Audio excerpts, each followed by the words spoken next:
Hey, what is going on, guys? It is Young here, and today I'm back with another Fortnite video. And in today's video, I'm gonna give you guys some tips and tricks on how to kill better players in Fortnite, and as well kill very tryhard players. I'm gonna be showing you guys exactly how to do that, and just really my best tips when it comes to doing so. And before we get into the video, I have a weekly V-Buck giveaway. I'm gonna be giving away V-Bucks every single Friday, and if you guys want a chance to win some free V-Bucks, all you guys need to do is to drop a like on this video. Make sure you guys subscribe to my channel and as well subscribe to my second channel. I post a ton of really good content on there, so make sure you guys do subscribe.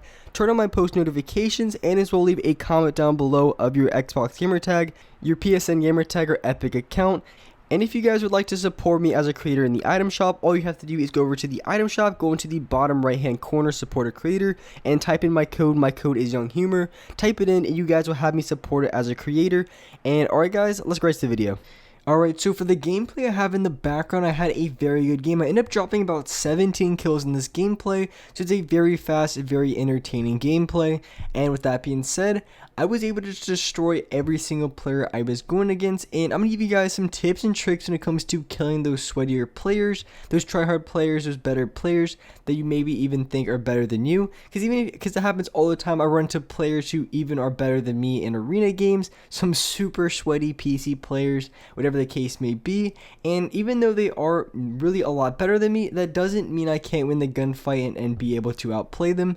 And so in this video, I'm going to be talking about exactly that and give you guys a few strategies that I use when it comes to outplaying these players, and some things that are very helpful when going to do so. So the most important thing that you can do, and something that I do every single gunfight, going into these sweatier players that allows me to outplay them consistently, is going to be to think ahead in the gunfight. So when you're in the gunfight, you always want to try to read and predict what the other player is going to do.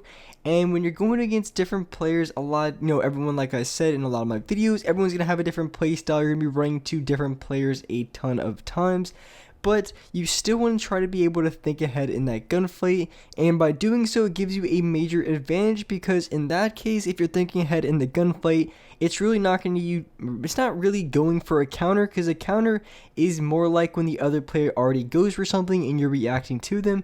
Thinking ahead means you already know that they're going to be doing that one move, so you're already going to be one step ahead of them, and you're already going to have it countered before they even do it, and that's exactly what I mean. And there's going to be a few ways to go about it. It's not really a one size fits all.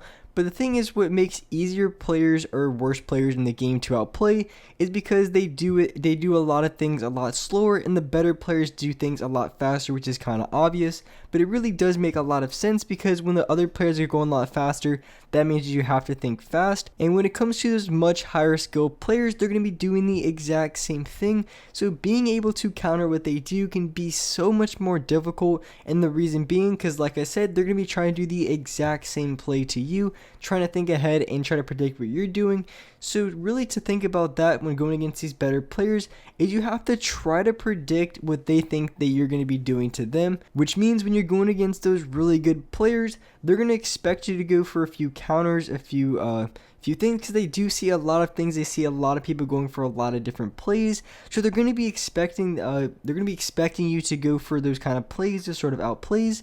And a lot of the times you want to try to think ahead of that and try to read what they think that you're going to do. And maybe just an example is that I don't even know if it's like a glitch, or I don't even know exactly what you call it, but it's the wall replace, where basically you can take any wall. For you guys who haven't seen it yet, it's basically been everywhere, so that you basically, all you have to do is get the wall down to like one hit, down to 20 HP, 10 HP. You shoot it with your gun at the exact same time that you break it with your gun. You replace the wall. And if I'm going up against a really good player and I see them outside of my wall mining it down, I obviously know exactly what they're trying to do. They're trying to go for that wall replace.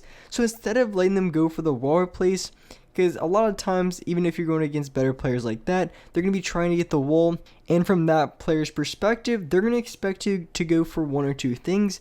They're going to expect you to go for an edit play on one of the windows, or they're going to catch you a little bit off guard. Maybe from their perspective, they think that you haven't seen the play before, so they're going to try to get the wall.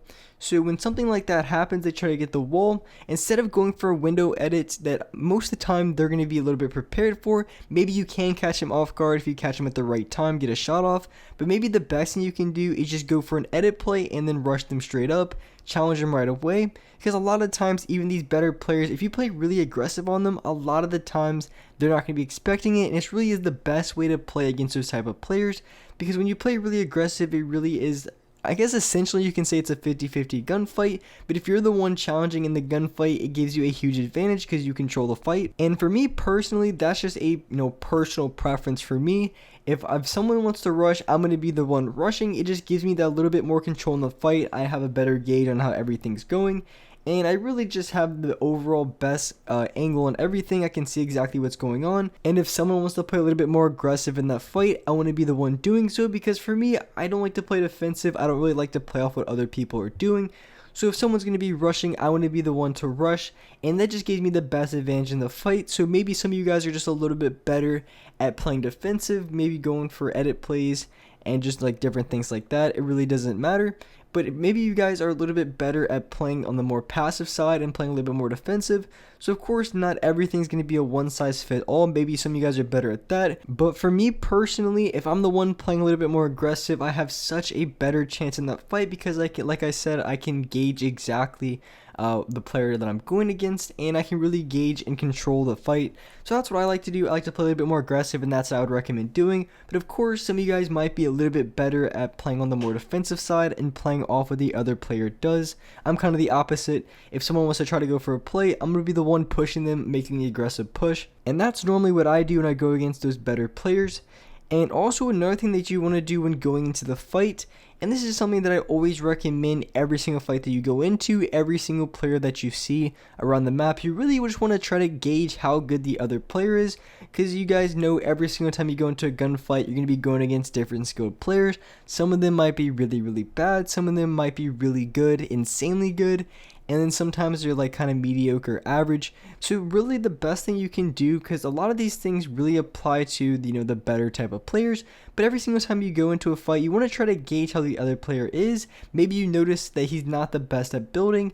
Maybe you notice that he's not that good at accuracy, but he's good at building. So every single gunfight that you go into, you really want to gauge what the other player is doing and just try to figure out how to outplay them from there. And so pretty much, it even goes for me, it goes with every single player in this game.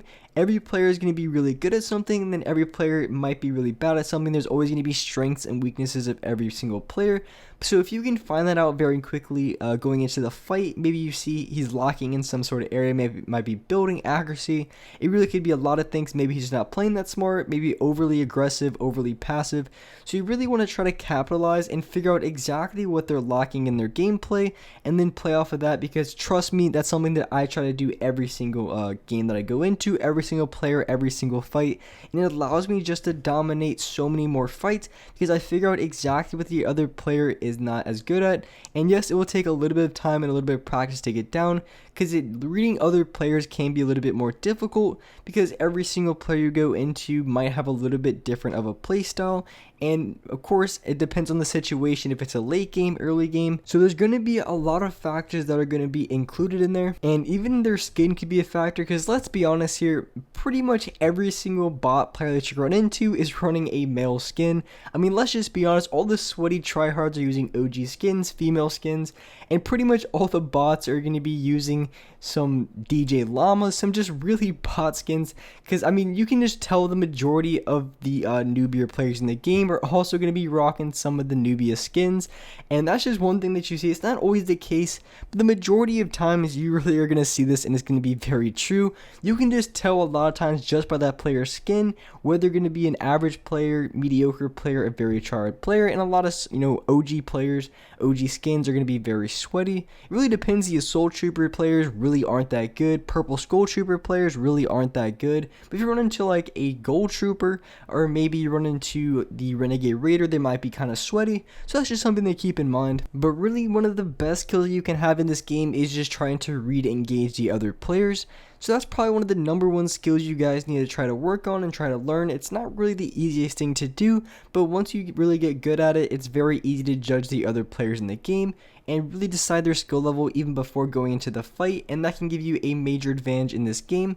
And with that being said, that's wrap it up for this video. Hope you guys enjoyed this video, hope you guys liked it, and if you guys could, make sure you guys drop a like on this video, make sure you guys subscribe to the channel if you haven't already, turn on my notifications so you're notified for every single new video, and alright guys, I'll see you next video.